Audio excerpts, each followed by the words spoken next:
देख रहे हैं प्राइम टीवी, सच साहस सरोकार। नमस्कार, मैं हूं संजय राजन। 4 बजे 4 बड़ी खबर इस कार्यक्रम में आप सबका बहुत बहुत स्वागत है। इस कार्यक्रम में हम 4 बड़े मुद्दों पर आपसे चर्चा करते हैं और उसके तह तक जाने की कोशिश करते हैं अपने संवाददाताओं के जरिए।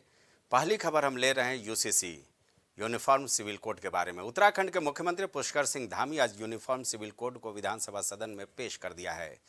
बिल पर चर्चा की मांग को लेकर विधानसभा में हंगामा भी बरपा। उत्तराखंड विधानसभा में यूसीसी विधेयक पास होने के बाद कानून बन जाएगा। इसके साथ ही उत्तराखंड देश में यूसीसी लागू करने वाला आज़ाद भारत का पहला राज्य बन जाएगा। सूत्रों का कहना है कि मसौदे में 400 से अधिक धाराएं शामिल हैं, जिसका लक्ष्य पारंपरिक रीति रिवाजों से उत्पन्न होने वाली विसंगतियों को खत्म करना है।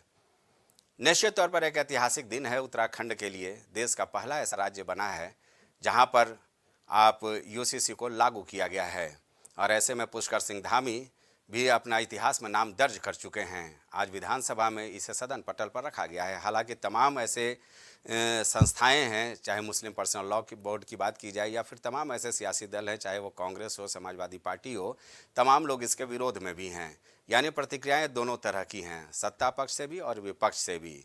तो निश्चित तौर पर यूसीसी आज विधानसभा उत्तराखंड के विधानसभा में पेश हो चुका है। हालांकि पिछले साल यानी 2023 के आखिरी 5 राज्यों के चुनाव में ही इसका मामला सियासी मंच पर जमकर कहा जा सकता है कि सुर्खियां बटोरने में कामयाब हुआ था। बीजेपी लगातार इसकी मुखालफत करती रही है कि देश में एक समान नागरिक संहिता लागू किया जाना चाहिए और अब बीजेपी शासित राज्य उत्तराखंड में ही इसे लागू कर दिया गया है। एक ऐतिहासिक पल है, ऐतिहासिक दिन है। निश्चित तौर पर इस पर हम अपने संवाददाता से बात करने की कोशिश करेंगे। इस व्यवस्था को अगर देखा जाए तो पूरे देश के लिए एक समान नागरिक संहिता लागू हो जाएगी।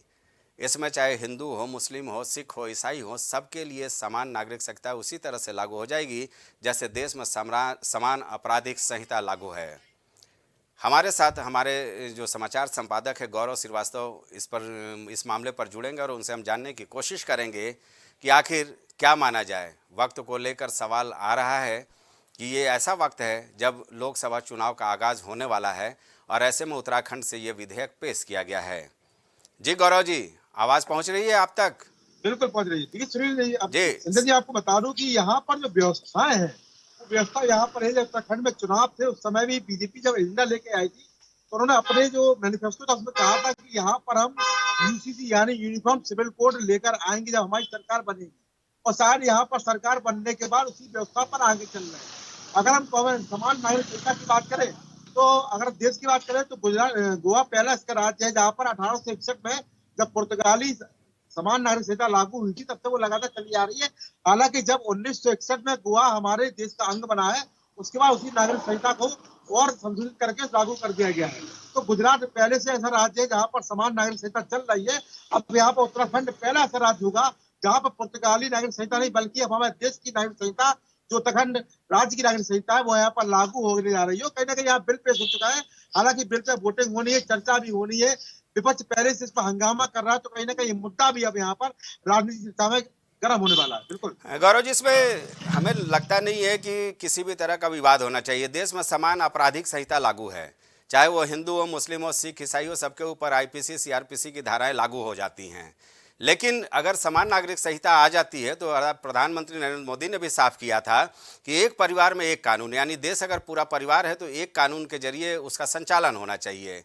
विपक्षी दल इसको लेकर के कहीं ना कहीं सवाल खड़े कर रहे हैं क्योंकि 2014 के घोषणा पत्र में भी बीजेपी के था कि हम समान नागरिक संहिता पर काम करेंगे। तो इसमें आपत्तियां कहां से आ रही हैं? देखिए संजय, मैं आपको बता दूं कि यहाँ पर जब रामलला की प्राण प्रतिष्ठा हुई थी उसके बाद ये चर्चाएं शुरू हो गई थी कि यहाँ पर अब सीए एनआरसी और साथ ही साथ यहाँ पर जो कॉमन सिविल कोड है यानी यूनिफॉर्म सिविल कोड है, समान नागरिक संहिता, इस पर चर्चा होगी, इसको लागू करने की तैयारी की जाएगी। यहाँ पर जो विवाद है वो विवाद यहाँ पर यह है कि असदुद्दीन ओवैसी ने भी यहाँ पर बोल दिया है कि जानबूझ के मुसलमानों के लिए यहाँ पर लाए, उनको परेशान करने के लिए संहिता यहाँ पर लेके आ रहा है। सबसे महत्वपूर्ण बात संजय यहाँ पर यह है कि जिस तरह से चर्चा हो रही है तो जो मुस्लिम धर्मगुरु है वो भी यहाँ पर कह रहा है कि यहाँ पर क्योंकि यहाँ पर जिस तरह बात कही गई है, जो बिल पेश किया गया है वहाँ पर उत्तराखंड की जो जनजातियां हैं उसको इस कानून से बाहर किया गया है। तो उनका कहना यहाँ पर यह है कि जब यहाँ पर जनजातियों को बाहर कर दिया है तो ये कानून किसके लिए ला रहे हैं? अगर जनजाति की महिलाओं को भी यहाँ पर लाभ मिलना चाहिए, क्योंकि अगर वहां पर जनजाति बहु विवाह की प्रथा है तो कहीं नहीं प्रथा का यहाँ पर नुकसान उनको भी होता है, तो कहीं यहाँ पर जनजातियों को बाहर क्यों किया गया है? तो उनके साथ साथ में कहना है कि यहाँ पर कानून के बिल मुस्लिम वर्ग को प्रताड़ित करने के लिए लाया गया है, पर क्योंकि यहाँ पर चौड़े चौरा की अगर बात करें तो इसको लेकर पहले ही तैयारी कर ली गई थी कि आने वाले समय में यूसीसी के लेकर सीएनआरसी को लेकर भी यहाँ पर बड़ी चर्चा होगी। शायद यही कारण यहाँ पर है जी गौरव जी, लोकसभा चुनाव के एक पहले वाला एक सवाल और जहन में है मेरे। इसे समग्रता में देखा जाना चाहिए, क्योंकि ये सिर्फ अकलियतों के लिए नहीं है, बल्कि हिंदू मुस्लिम सिख ईसाई सब पर ये कानून लागू होगा। फिर अकलियत को लेकर के ही क्यों ऐसा माहौल बनाने की कोशिश हो रही है?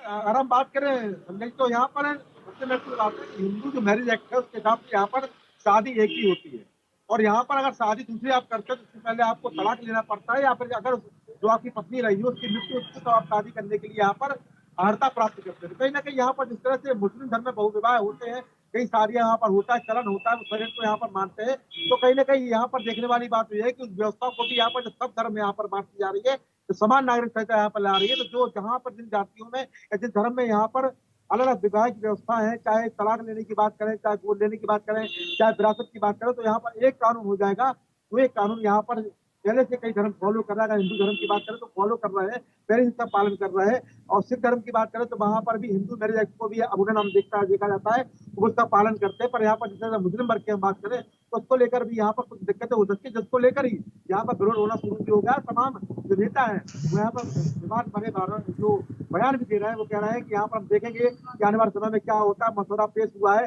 अभी चर्चा होनी बाकी है, बिल यहाँ पर पेश हुआ है, अभी तो गौरव जी, बाकी है। गौरव जी, ये माना जाए आपके मुताबिक परंपराएं कहीं ना कहीं इसके लिए बड़ी चुनौती हैं? तो संजय यहाँ पर परंपरा चुनौती होगी, क्योंकि उत्तराखंड की अगर बात करें तो वहाँ पर बड़ी संख्या में जनजातियां हैं, और जनजातियों को यहाँ बाहर करते तो जो मामला है वो तो यहाँ पर अलग हो गया है।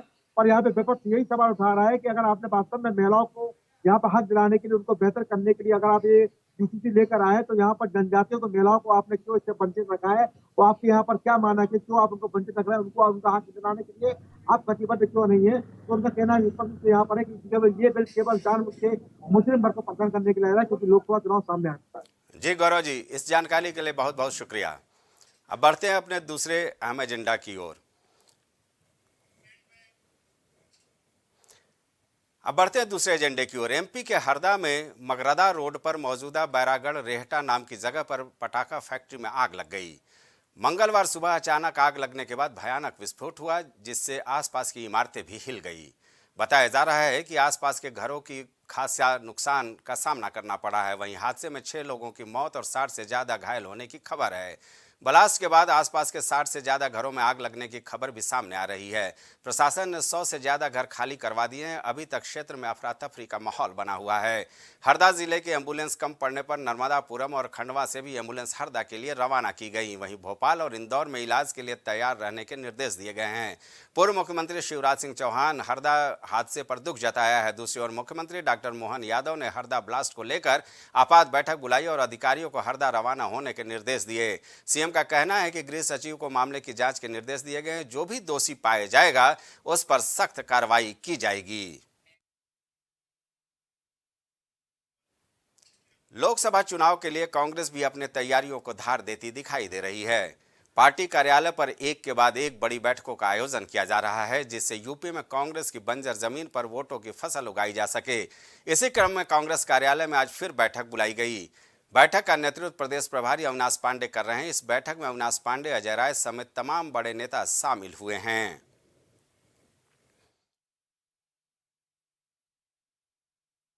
कांग्रेस के सामने बड़ी चुनौती है। कभी प्रदेश में नंबर 1 की पार्टी हुआ करती थी कांग्रेस, लेकिन एनडी तिवारी के बाद से लगातार कांग्रेस के सामने चुनौती खड़ी होती गई। 90 के दशक के बाद कांग्रेस लगातार हाशिए पर चलती गई और अब हालात किसी से छुपा नहीं है। संगठन की बात की जाए या फिर चुने हुए प्रतिनिधियों की, कांग्रेस का दायरा जो है लगातार सिमटता चला जा रहा है। एक के बाद एक नई रणनीतियाँ आई, एक के बाद एक नए प्रभारी बनाए गए, अध्यक्ष भी तमाम बदले गए, लेकिन ऐसा होता दिख नहीं रहा है। यहाँ तक कि कांग्रेस महासचिव प्रियंका गांधी के भी हाथ में कमान कुछ दिनों के लिए सौंपी गई, लेकिन उससे का भी कोई खासा असर देखने को नहीं मिला। यहाँ जो स्थानीय दल हैं, चाहे वो समाजवादी पार्टी की बात की जाए, बहुजन समाज पार्टी की बात की जाए, राष्ट्रीय लोक दल की बात की जाए, या तमाम ऐसे छोटे दर्जन भर पार्टियाँ हैं, वो कहीं ना कहीं कांग्रेस के वोट बैंक में सेंध लगाने में कामयाब रही हैं और संभवतः ये बड़ी चुनौती है कांग्रेस के सामने। अभी फिलहाल गठबंधन को लेकर भी कवायद का दौर चल रहा है कि क्या महागठबंधन में समाजवादी पार्टी और कांग्रेस के बीच सीट बंटवारा को लेकर के कोई फार्मूला तय हो पाता है या नहीं।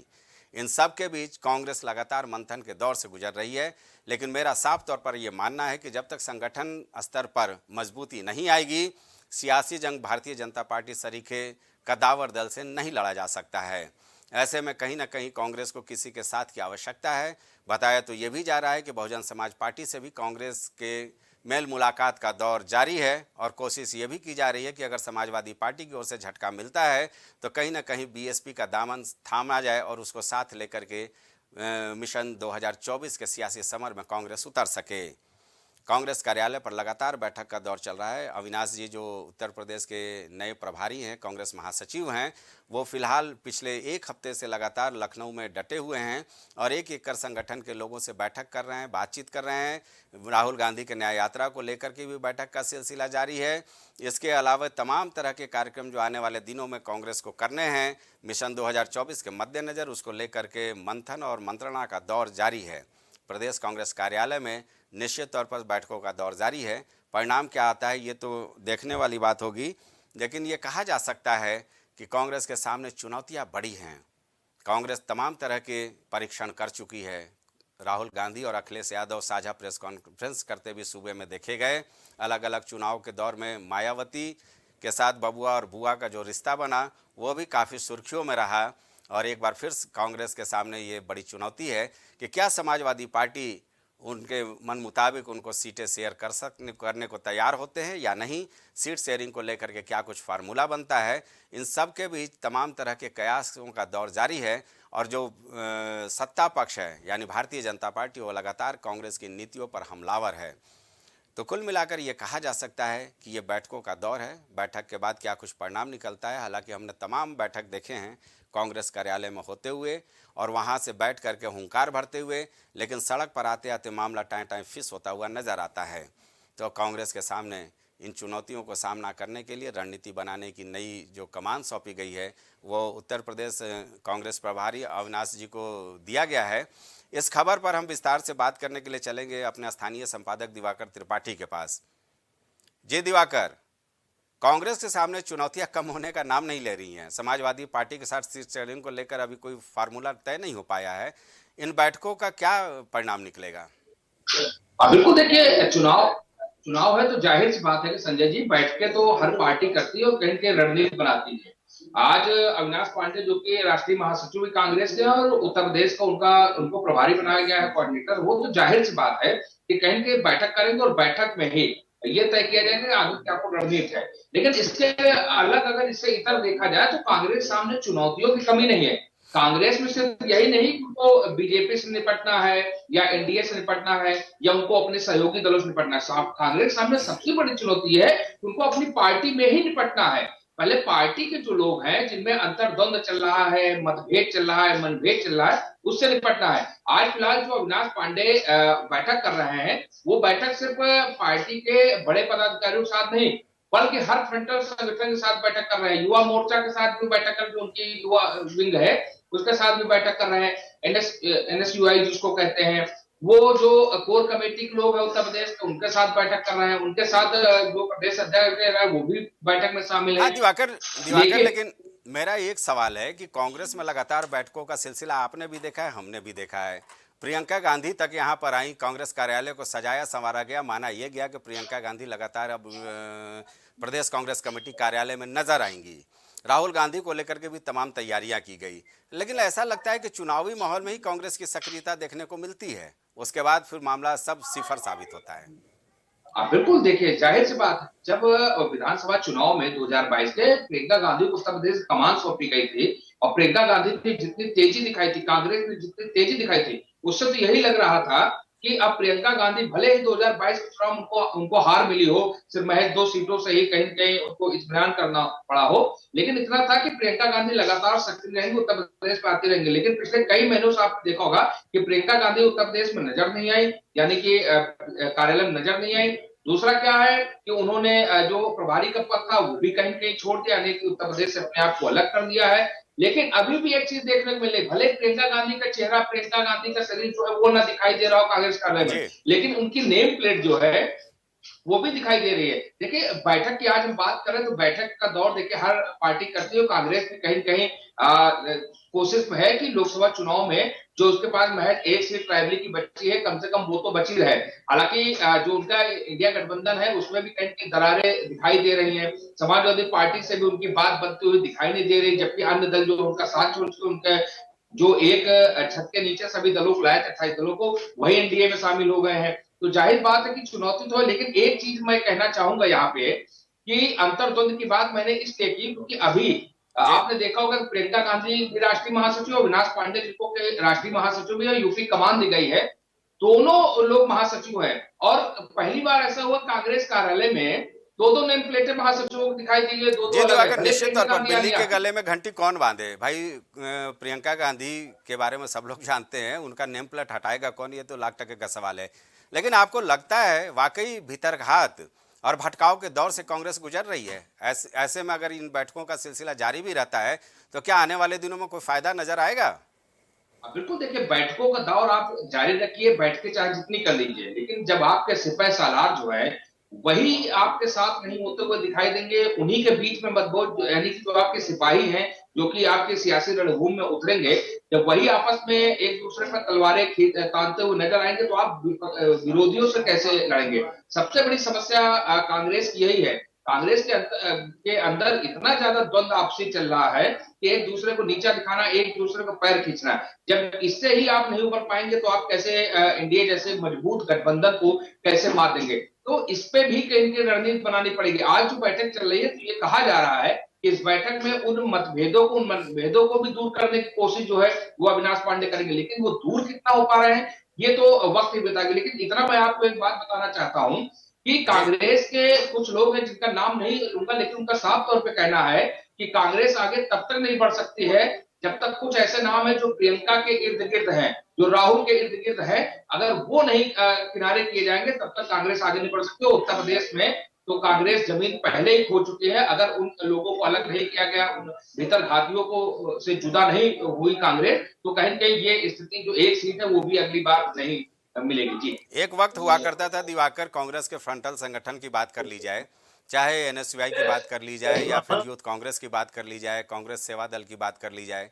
ये तमाम इतने सक्रिय रहते थे और कहीं ना कहीं सड़कों पर नजर भी आते थे। लेकिन ऐसा लगता है कि चुनावी साल में ही केवल बैठकों का दौर और पार्टी कार्यालय के भीतर बैठ कर रणनीति बना लेना और सड़कों तक आते आते मामला बिल्कुल समाप्त होता हुआ नजर आता है। ऐसे में अविनाश पांडे के सामने ये चुनौती तो है ही कि इन फ्रंटल संगठनों को कैसे सक्रिय कर पाए जिससे कांग्रेस अपनी लड़ाई लड़ सके। केवल राहुल गांधी की न्याय यात्रा कर देने भर से तो मामला नहीं बनता नजर आएगा ना। बिल्कुल बिल्कुल आप सही कह रहे हैं। देखिए कांग्रेस सामने सबसे बड़ी चुनौती है। एक समय ऐसा था कि हमने भी वो दौर देखा, आपने वो दौर देखा, 2001, 2, 3, 4, 5, 6, 7 की बात कर ली जाए, यहाँ तक कि 12 तक की बात कर ली जाए, जो एनएसयूआई था, जो इनके सेवा दल के लोग थे, एक आवाज पे सड़कों पर उतरते थे और देश भर में लाखों करोड़ों की तादाद में